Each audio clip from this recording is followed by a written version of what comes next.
চলো আজকে পাবদার একটা রেসিপি, তাও আবার এই এক বাটি দুধ দিয়ে।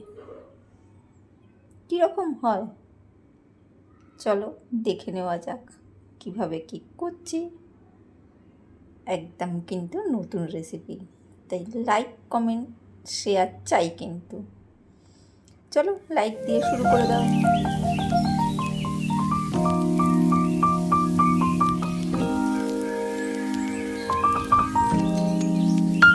মাছগুলোকে আগে একটু লবণ দিয়ে দিলাম, অল্প একটু হলুদ গুঁড়ো দিয়ে দিলাম,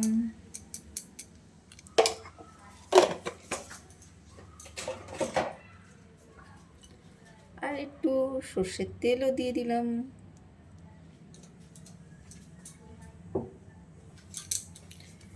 এবারে খুব সুন্দর করে আদর করে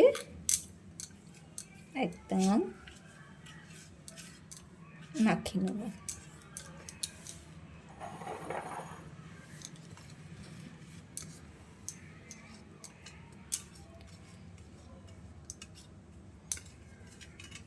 সুন্দর করে আদর করে করে করে করে কিন্তু মাখিয়ে নিতে হবে লবণ হলুদটা।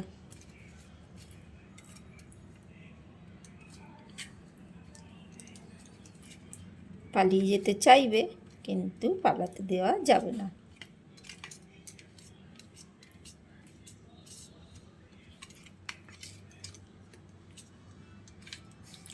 জ্যান্ত নয় যে লাফিয়ে লাফিয়ে পালাবে, পিছলে যায় তো সেই জন্য আমি একটু মজা করে বললাম।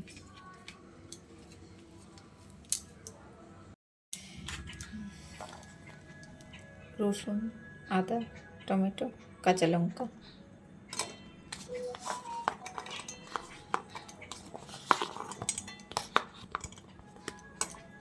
পেস্ট হবে। পেঁয়াজ কুচিয়ে নিয়েছি, মাঝারি সাইজের দুখানা পেঁয়াজ। সর্ষের তেল দিচ্ছি। মাছগুলো খুব সাবধানে তেল গরম হলে ভেজে নিতে হবে। আর মাছ খুব ডিমোলা যেহেতু মাছ, পাবদা মাছ অবশ্যই খুব ফাটবে, তাই চাপা দিয়ে দিয়েছি। আর দেখতেই পাচ্ছ কতটা আওয়াজ হচ্ছে, এই জন্য অবশ্যই চাপা দিয়ে দিয়ে মাছগুলোকে সুন্দরভাবে কিন্তু ভেজে নেবে। যে যেরকম খাও, মোটামুটি ভালো করে না ভাজলে মাছ একটা কাঁচা গন্ধ থাকলে বিচ্ছিরি লাগবে। তাই মাছগুলোকে কিন্তু অবশ্যই সুন্দর করে ভাজছে, পুড়িয়ে ফেলবে না, ভাজাটা ঠিকঠাক করে সুন্দর করে ভেজে নেবে। আর চাপা দিয়ে দিয়ে ভাজবে, তাহলে তেল ছিটকে আসার সম্ভাবনাটা থাকবে না। যারা লাইক দিতে ভুলে গেছো তারা মনে করে একটু লাইক দিয়ে দিও।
পেঁয়াজগুলো দিলাম, মাছগুলো ভেজে তুলে, আর পেঁয়াজগুলো 1 মিনিট নাড়াচাড়া করে নেবো। তারপরে কিন্তু আমি লবণটা দেবো, আগেই দেবো না, একটু নাড়াচাড়া 1 মিনিট ধরে নাড়াচাড়া করে নিয়ে তারপরে লবণটা দেবো।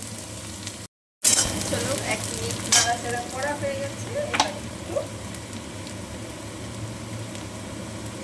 সামান্য লবণ দিয়ে দেবো।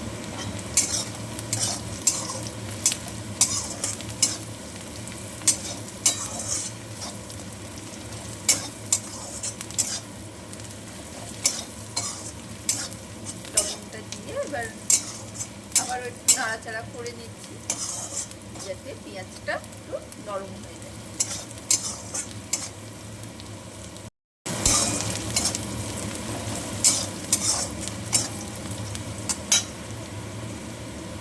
এরপরে যে আদা, রসুন, কাঁচা লঙ্কা আর টমেটো যেটা পেস্ট করেছিলাম সেটা দিয়ে দিলাম।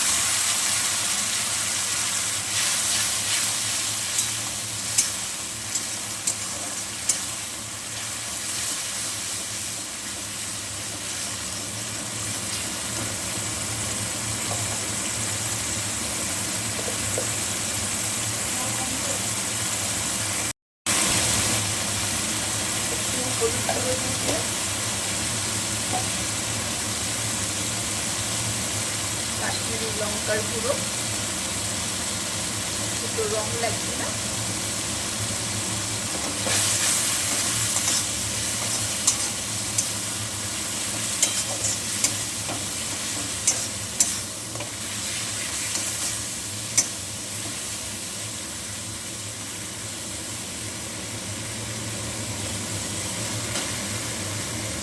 একটু জিরে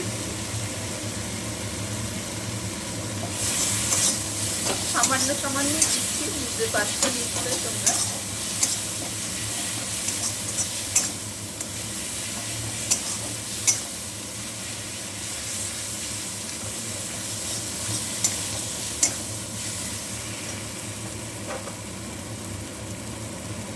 এর মধ্যে একটু চিনি দেবো, টমেটো দিয়েছি তো সেই জন্য একটু চিনি দিলাম।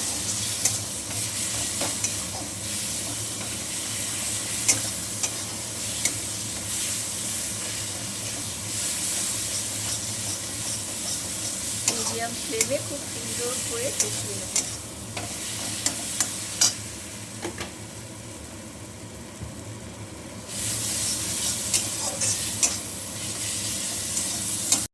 একটু শুকিয়ে যাচ্ছে বলে সামান্য জল দিলাম।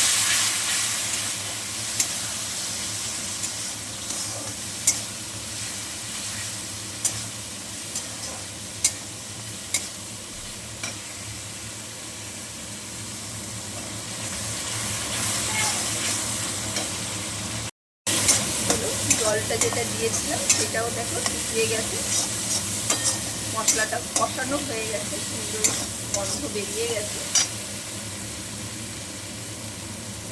এরপরে দুধটা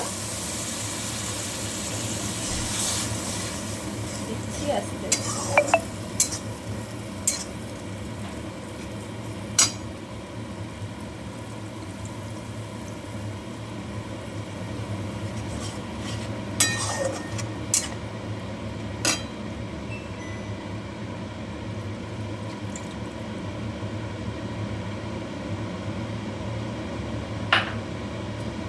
দুধটা দিয়ে দিলাম, এবার একটু ফুটবে,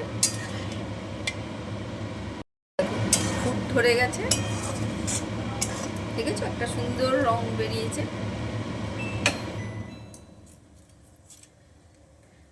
মাছগুলোকে ছেড়ে দেবো, দেখো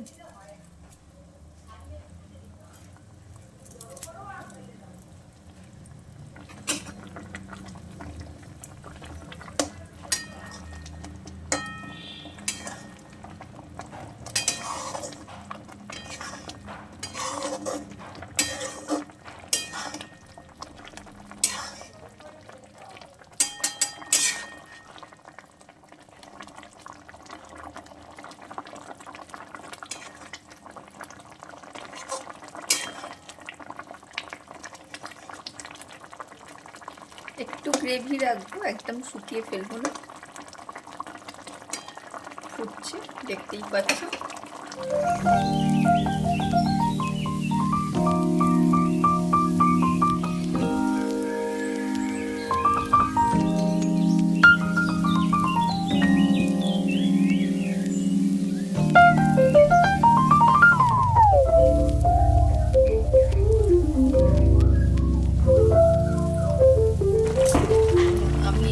গ্রেভি রাখবো একটু, ভাত দিয়ে খাওয়ার জন্য যেহেতু। ঠিক আছে। আর একটু মানে ঠান্ডা হলে আর একটু শুকনো হবে, কিন্তু মানে ঘন হয়ে যাবে দুধ যেহেতু দেওয়া। কেমন লাগলো রেসিপিটা অবশ্যই কমেন্ট করো। আর নতুন পুরনো সব বন্ধুদের অসংখ্য ধন্যবাদ এতটা সাপোর্ট করার জন্যে। এটা সার্ভ করে তোমাদের অবশ্যই দেখাবো। যদিও ধনেপাতা এখন নেই আমার কাছে, অবশ্যই একটু ধনেপাতা দিও, শীতকালে দারুণ লাগবে। শীতকালে মাছের টেস্টটাও আলাদা থাকে। চলো সার্ভ করি, তারপরে দেখাচ্ছি। দেখো সার্ভ করে দেখিয়ে দিয়েছি, কি দারুণ হয়েছে, দেখেছো? খেতেও অসাধারণ। একবার গরম ভাতে ট্রাই করে দেখবে আর কমেন্ট করে জানাবে অবশ্যই। আর পারলে একটু বেশি বেশি করে শেয়ার করবে। চলো, সবাইকে অসংখ্য ধন্যবাদ এতটা সাপোর্ট করে থাকার জন্যে আর এতক্ষণ ধৈর্য ধরে রেসিপিটা শেখার জন্য। চলো আজকের জন্য টাটা, বাই বাই।